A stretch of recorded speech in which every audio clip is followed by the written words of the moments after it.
Lost World by Sir Arthur Conan Doyle. Chapter 5. Question.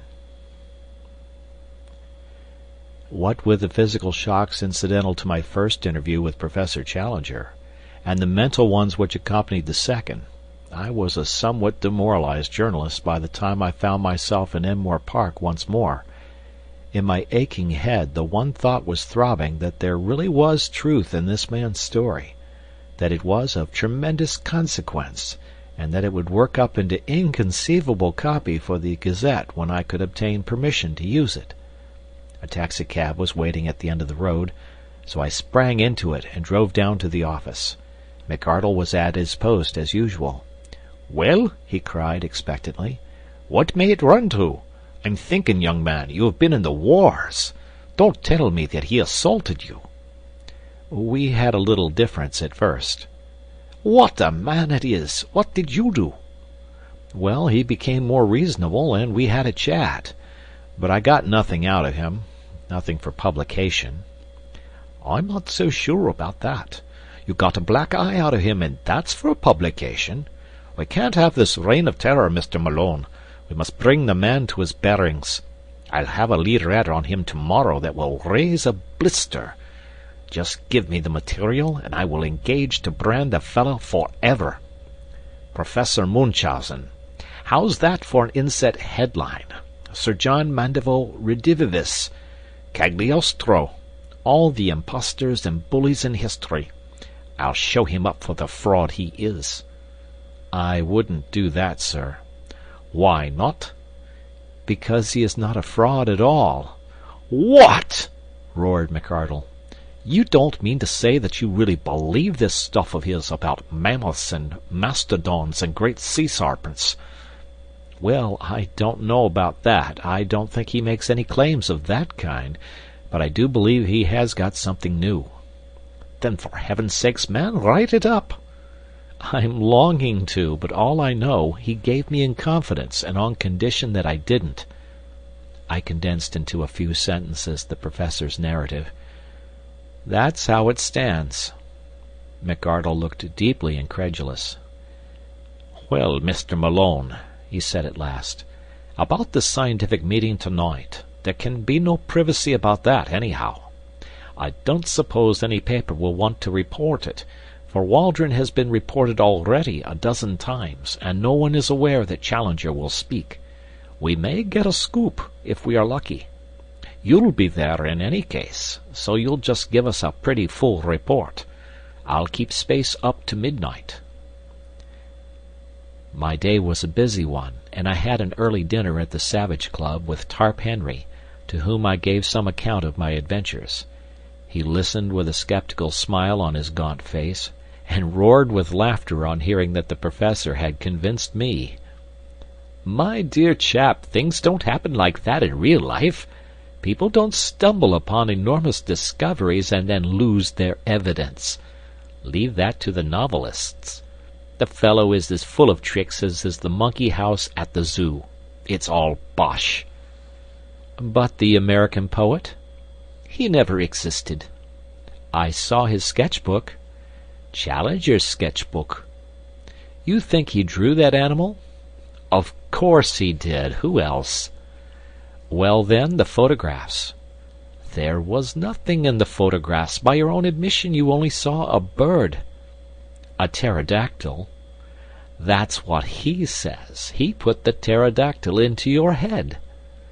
"Well, then, the bones?" "First one out of an Irish stew, second one vamped up for the occasion. If you are clever and know your business, you can fake a bone as easily as you can a photograph." I began to feel uneasy. Perhaps, after all, I had been premature in my acquiescence. Then I had a sudden happy thought. "Will you come to the meeting?" I asked. Tarp Henry looked thoughtful. "He is not a popular person, the genial Challenger," said he. "A lot of people have accounts to settle with him. I should say he is about the best hated man in London. If the medical students turn out there will be no end of a rag. I don't want to get into a bear garden." You might at least do him the justice to hear him state his own case." "Well, perhaps it's only fair. All right, I'm your man for the evening." When we arrived at the hall we found a much greater concourse than I had expected. A line of electric broughams discharged their little cargoes of white-bearded professors, while the dark stream of humbler pedestrians, who crowded through the arched doorway, showed that the audience would be popular as well as scientific. Indeed, it became evident to us as soon as we had taken our seats that a youthful and even boyish spirit was abroad in the gallery and the back portions of the hall. Looking behind me, I could see rows of faces in the familiar medical student type. Apparently the great hospitals had each sent down their contingent.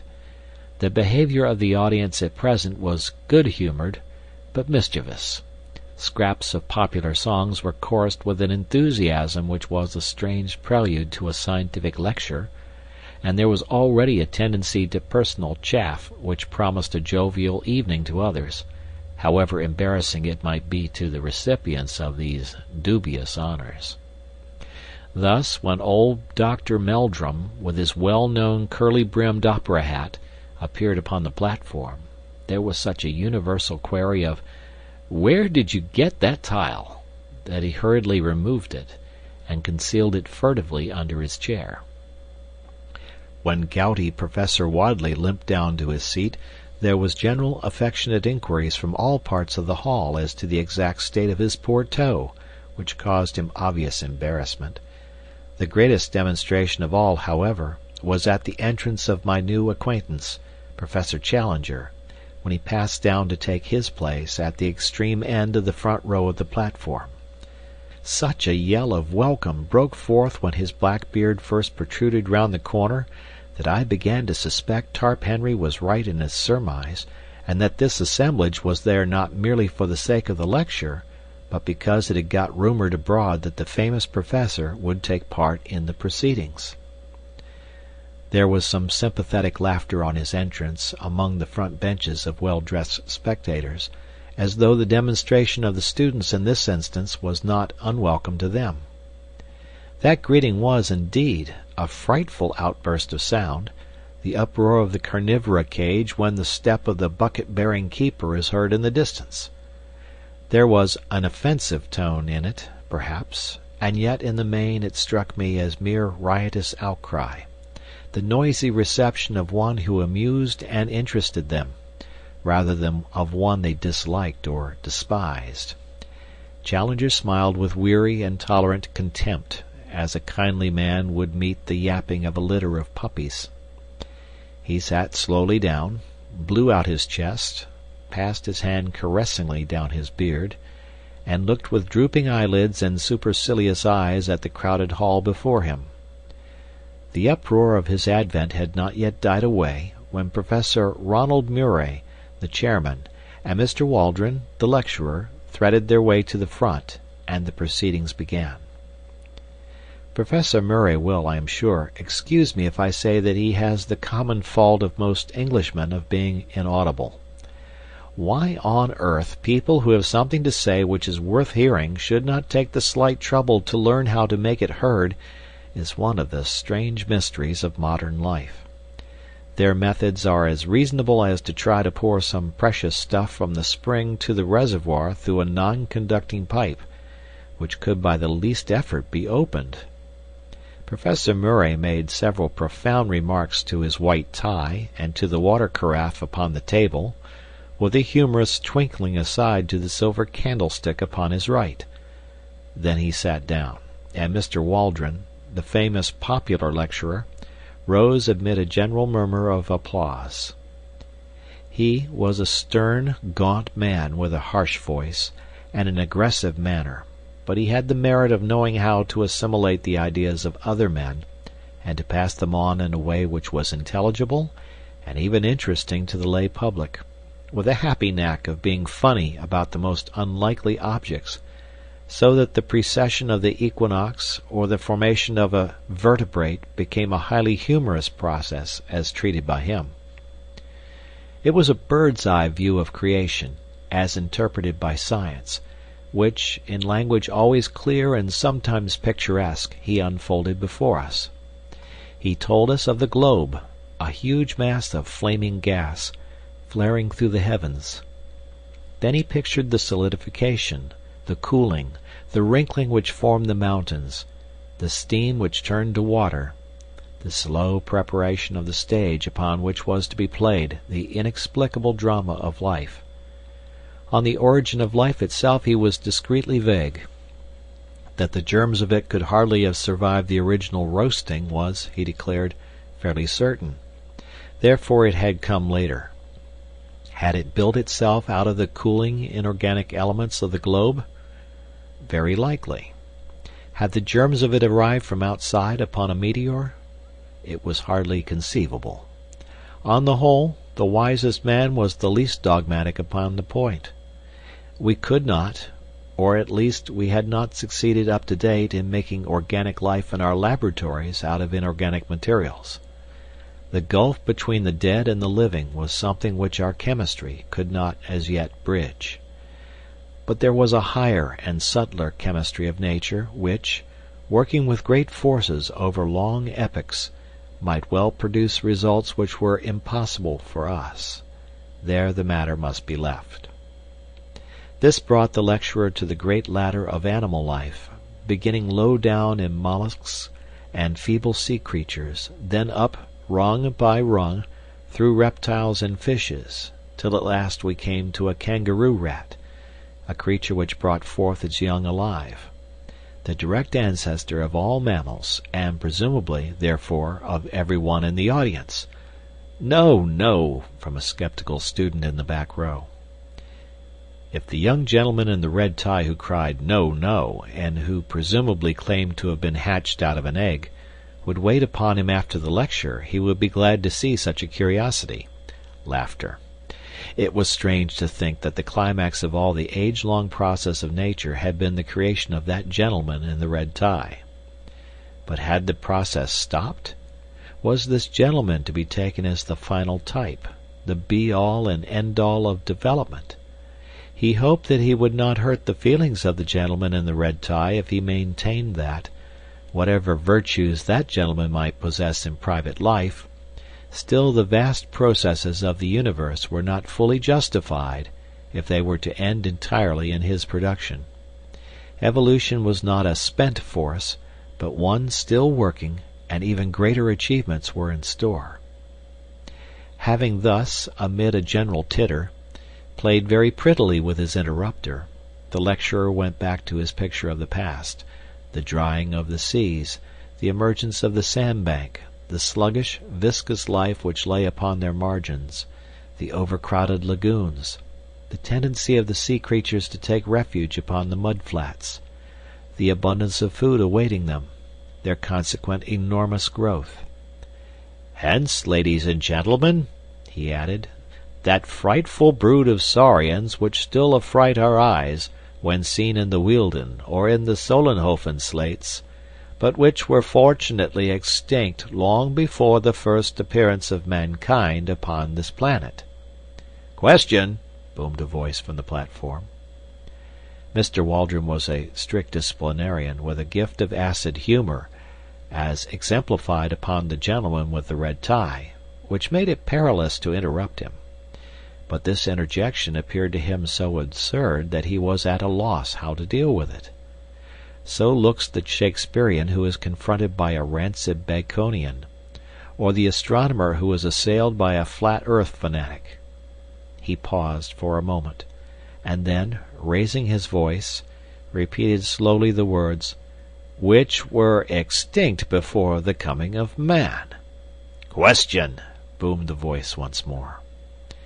Waldron looked with amazement along the line of professors upon the platform, until his eyes fell upon the figure of Challenger, who leaned back in his chair with closed eyes and an amused expression, as if he were smiling in his sleep.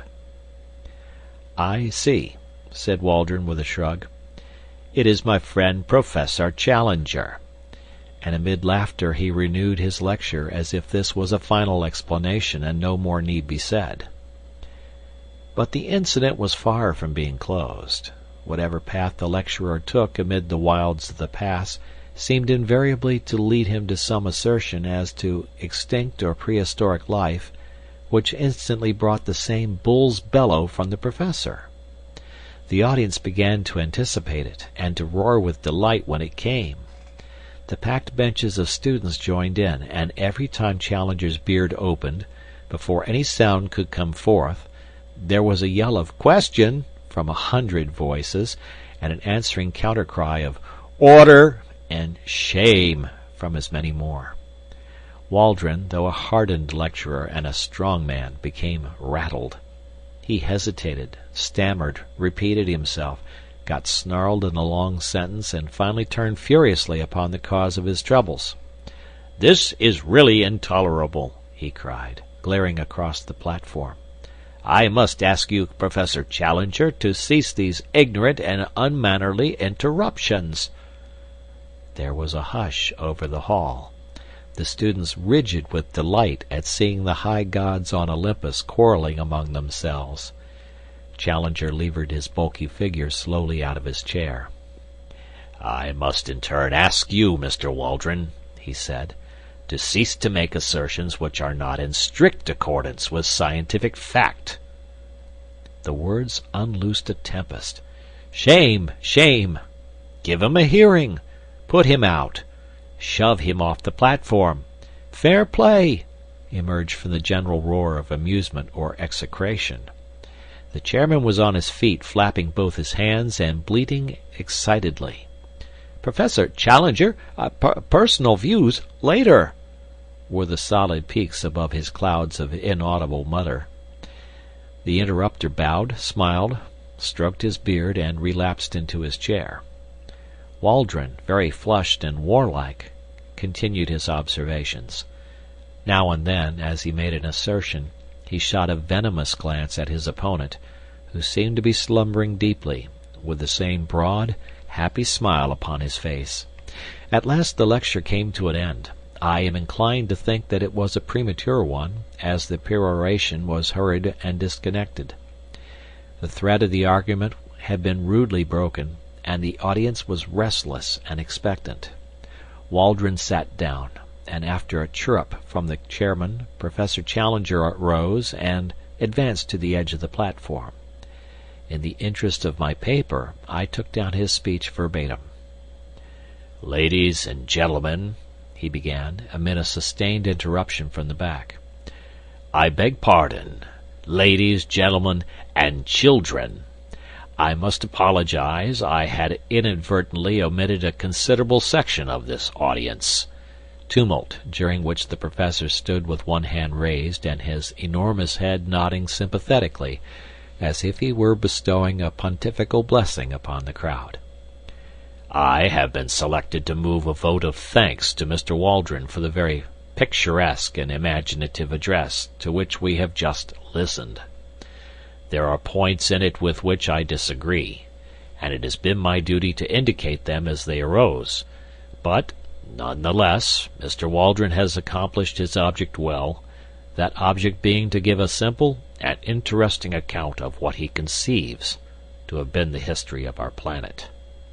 Popular lectures are the easiest to listen to, but Mr. Waldron," here he beamed and blinked at the lecturer, "will excuse me when I say that they are necessarily both superficial and misleading, since they have to be graded to the comprehension of an ignorant audience."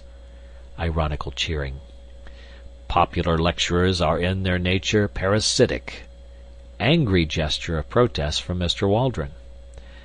"They exploit for fame or cash the work which has been done by their indigent and unknown brethren. One smallest new fact obtained in the laboratory, one brick built into the temple of science, far outweighs any second-hand exposition which passes an idle hour, but can leave no useful result behind it.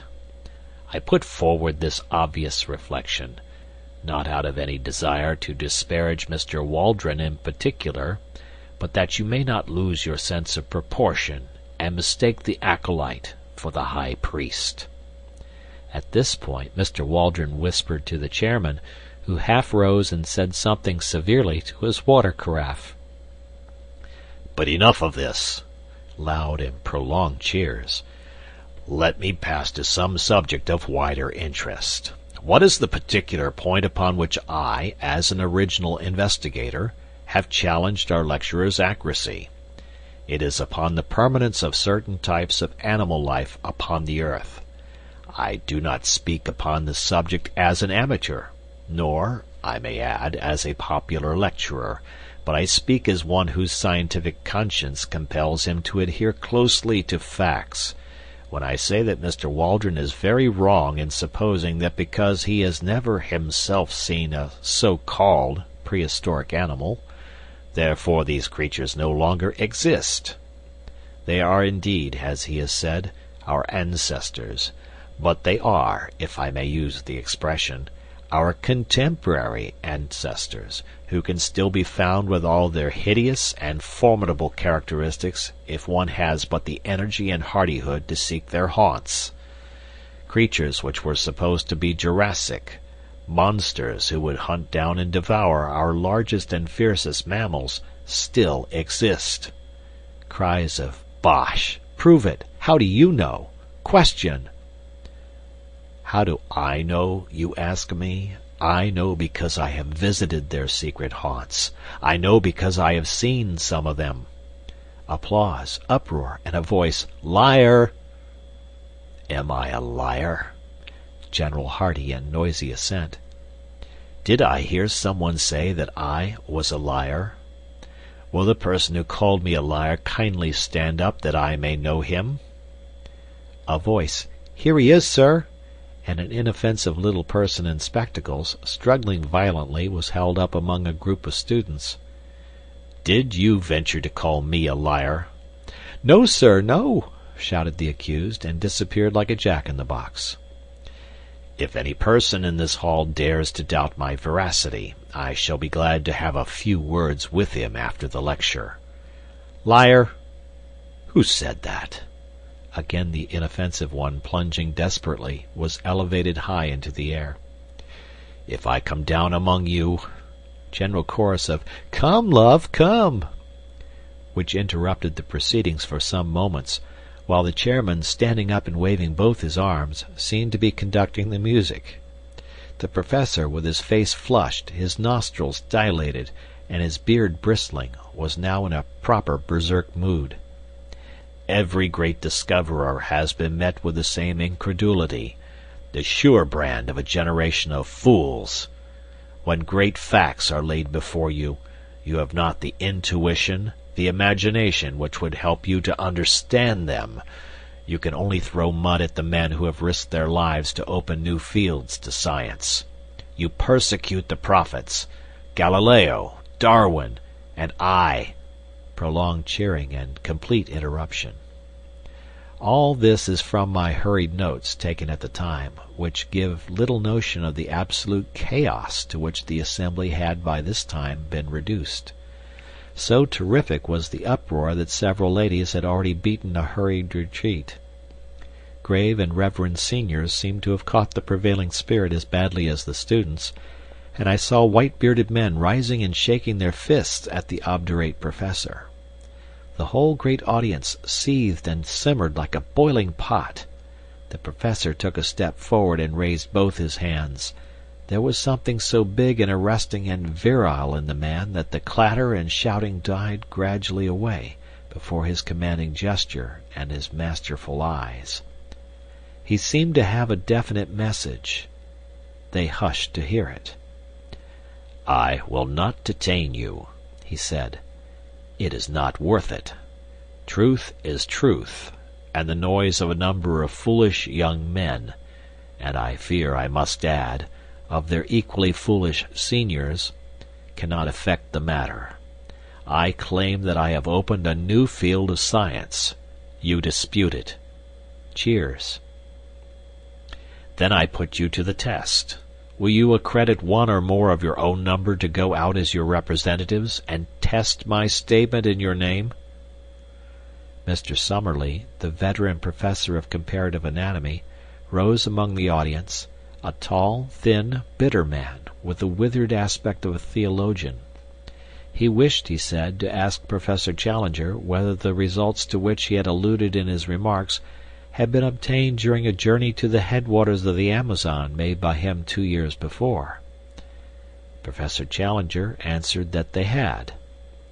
Mr. Summerlee desired to know how it was that Professor Challenger claimed to have made discoveries in those regions which had been overlooked by Wallace, Bates, and other previous explorers of established scientific repute. Professor Challenger answered that Mr. Summerlee appeared to be confusing the Amazon with the Thames, that it was in reality a somewhat larger river, that Mr. Summerlee might be interested to know that with the Orinoco, which communicated with it, some 50,000 miles of country were opened up, and that in so vast a space it was not impossible for one person to find what another had missed. Mr. Summerlee declared with an acid smile that he fully appreciated the difference between the Thames and the Amazon, which lay in the fact that any assertion about the former could be tested, while about the latter it could not. He would be obliged if Professor Challenger would give the latitude and the longitude of the country in which prehistoric animals were to be found. Professor Challenger replied that he reserved such information for good reasons of his own, but would be prepared to give it, with proper precautions, to a committee chosen from the audience. Would Mr. Summerlee serve on such a committee and test his story in person? Mr. Summerlee: Yes, I will. Great cheering. Professor Challenger: Then I guarantee that I will place in your hands such material as will enable you to find your way. It is only right, however, since Mr. Summerlee goes to check my statement, that I should have one or more with him who may check his.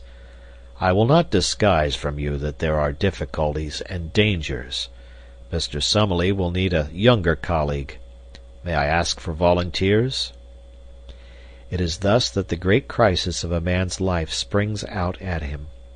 Could I have imagined when I entered that hall that I was about to pledge myself to a wilder adventure than had ever come to me in my dreams? But Gladys, was it not the very opportunity of which she spoke? Gladys would have told me to go. I had sprung to my feet, I was speaking, and yet I had prepared no words. Tarp Henry, my companion, was plucking at my skirts, and I heard him whispering, "Sit down, Malone, don't make a public ass of yourself." At the same time I was aware that a tall, thin man, with dark gingery hair, a few seats in front of me, was also upon his feet. He glared back at me with hard, angry eyes, but I refused to give way. "I will go, Mr. Chairman," I kept repeating over and over again. "Name, name," cried the audience. "My name is Edward Dunn Malone. I am the reporter of the Daily Gazette. I claim to be an absolutely unprejudiced witness." "What is your name, sir?" the chairman asked of my tall rival. "I am Lord John Roxton. I have already been up the Amazon. I know all the ground, and have special qualifications for this investigation." "Lord John Roxton's reputation as a sportsman and a traveler is, of course, world famous," said the chairman. "At the same time, it would certainly be as well to have a member of the press upon such an expedition." "Then I move," said Professor Challenger, "that both these gentlemen be elected, as representatives of this meeting, to accompany Professor Summerlee upon his journey to investigate and report upon the truth of my statements." And so, amid shouting and cheering, our fate was decided, and I found myself borne away in the human current which swirled towards the door, with my mind half stunned by the vast new project which had risen so suddenly before it. As I emerged from the hall I was conscious for a moment of a rush of laughing students down the pavement, and of an arm wielding a heavy umbrella which rose and fell in the midst of them. Then, amid a mixture of groans and cheers, Professor Challenger's electric brougham slid from the curb, and I found myself walking under the silvery lights of Regent Street, full of thoughts of Gladys, and of wonder as to my future. Suddenly there was a touch at my elbow. I turned, and found myself looking into the humorous, masterful eyes of the tall, thin man who had volunteered to be my companion on this strange quest. "Mr. Malone, I understand," said he. "We are to be companions, what? My rooms are just over the road, in the Albany. Perhaps you will have the kindness to spare me half an hour, for there are one or two things that I badly want to say to you." End of chapter.